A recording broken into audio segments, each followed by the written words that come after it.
എടോ ഓട്ടമേ, തൻ്റെ ക്രിസ്മസ് ഒക്കെ ഉടമ്പടിയായി. അതൊക്കെ എത്തേണ്ട സമയത്ത് എത്തിക്കോളും. താൻ ചീട്ടിട്. എന്തോന്ന് ക്രിസ്മസ്? എനിക്കന്ന് ഡബിൾ ജോലിയും ഓവർ ടൈമാണ്. പിള്ളേർക്കും വീട്ടുകാർക്കും ഒക്കെ ഗിഫ്റ്റ് മേടിച്ചു കൊടുക്കണ്ടേ? അമേരിക്കയിലായതുകൊണ്ട് തൻ്റെ കുടുംബം രക്ഷപ്പെട്ടു. അല്ലെങ്കിൽ തൻ്റെ കയ്യിൽ നിന്ന് എന്തെങ്കിലും അവർക്ക് കിട്ടുമായിരുന്നോ? ക്രിസ്മസ് ഇവിടെ ഒരു ബിസിനസ് അല്ലേ? തണുപ്പ് തുടങ്ങുമ്പോഴേ ഇവർ പത്രത്തിലും ടി വിയിലും ഒക്കെ പരസ്യം ഇട്ട് തുടങ്ങും. നിങ്ങൾ ഗിഫ്റ്റ് മേടിച്ചോ എന്ന് ചോദിച്ചു. ഗിഫ്റ്റ് വാങ്ങിച്ചില്ലെങ്കിൽ ഭാര്യയ്ക്ക് ഭർത്താവിനോടും മക്കൾക്ക് മാതാപിതാക്കളോടും സ്നേഹം കുറയുമെന്നങ്ങ് പറഞ്ഞ് പരത്തുകയല്ലേ? അതൊക്കെ ഇവിടുത്തെ ആഘോഷത്തിൻ്റെ ഭാഗമല്ലേടൂ. ക്രിസ്മസ് ട്രീ അലങ്കരിക്കുന്നതും വീടിന് ചുറ്റും ലൈറ്റ് പിടിപ്പിക്കുന്നതും സാന്താക്ലോസിന് കത്തെഴുതുന്നതും ഒക്കെ കുട്ടികൾക്ക് എന്ത് ഇഷ്ടമുള്ള കാര്യമാണെന്നറിയാമോ? ഇതുപോലുള്ള ആഘോഷങ്ങളോടനുബന്ധിച്ച് സൗജന്യമായി കാണുകയും പങ്കെടുക്കുകയും ഒക്കെ ചെയ്യാവുന്ന ഒട്ടേറെ എൻ്റർടൈൻമെൻറ്റ് പരിപാടികൾ ഇവിടെയുണ്ട്. അതിനെപ്പറ്റിയൊക്കെ അന്വേഷിക്കാത്തതും പോവാത്തതും ഇവിടുത്തുകാരുടെ കുറ്റമല്ലല്ലോ.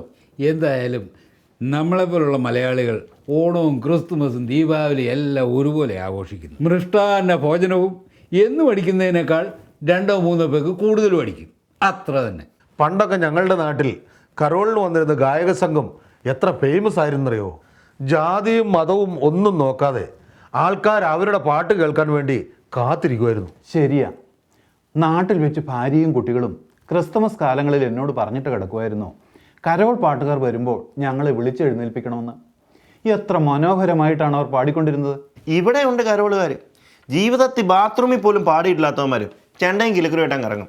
ഇവന്മാരുടെയൊക്കെ പാട്ട് കേട്ടാ പുൽക്കൂടിൽ ഉണ്ണീശോയുടെ കൂടെയുള്ള പശുക്കൾ വരെ കയറും പൊട്ടിച്ചോളും. പേര് കരോളെന്ന്, പ്രവൃത്തി പിരിവും. പിരിവുകാരെങ്ങനെ പാട്ടുകാരാകും? ഏതായാലും നമ്മുടെ നാട്ടിൽ എത്ര ഒക്കുവോ ഇവിടുത്തെ ക്രിസ്മസ്. വീടുകളിലും കടകളിലും ഒക്കെ നക്ഷത്രങ്ങൾ തെളിഞ്ഞു വരുമ്പോഴത്തേനും നമുക്കറിയാം ക്രിസ്മസ് ഇങ്ങ് അടുത്തെന്ന്. പിന്നെ പുൽക്കൂടായി, കമ്പിത്തിരിയായി. നാട്ടിൽ എൻ്റെ നെയ്ബേഴ്സ് ഉണ്ടാക്കുന്നത് ഞാൻ കണ്ടിട്ടുണ്ട്. ഒരു ബോക്സ് വാങ്ങിച്ച് അലങ്കരിച്ച്. നിങ്ങൾ വല്ല ശരിക്കുമുള്ള പുൽക്കൂട് കണ്ടിട്ടുണ്ടോ? ആദ്യമേ മുറ്റത്ത് പത്തല നാട്ടി കൂടുണ്ടാക്കണം.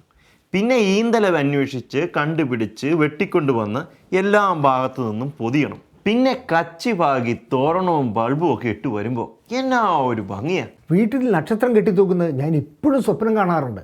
ഞങ്ങളുടെ പഞ്ചായത്തിലെ ഏറ്റവും നല്ല സ്റ്റാർ എന്ന് ഞങ്ങളുടെ തന്നെയായിരുന്നു. പക്ഷെ കെടുകയും തെളിയുകയും ചെയ്യുന്ന ലൈറ്റ് ഫാഷൻ ആയപ്പോൾ തെക്കേലെ കുരുവച്ച് ഞങ്ങൾ തോപ്പിച്ചു കളഞ്ഞു. പണ്ട് അമ്മച്ചി ക്രിസ്മസിന് മാത്രമേ കേക്ക് ഉണ്ടാക്കുമായിരുന്നുള്ളൂ.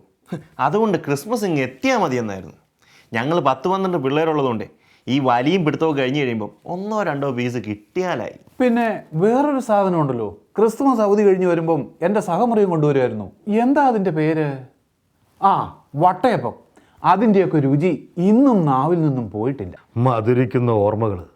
പക്ഷെ നാട്ടിൽ പോകുമ്പോൾ ഈ ഓർമ്മകളൊക്കെ ഇവിടെ തന്നെ ഉപേക്ഷിച്ചിട്ട് വേണം പോകാൻ. ഇപ്പോൾ അവിടെ പുൽക്കൂടും കേക്കും വട്ടയപ്പൊന്നും ആരും ഉണ്ടാക്കാറില്ല. എല്ലാം കടകളിൽ നിന്ന് റെഡിമെയ്ഡായിട്ട് മേടിക്കും, അത്ര തന്നെ.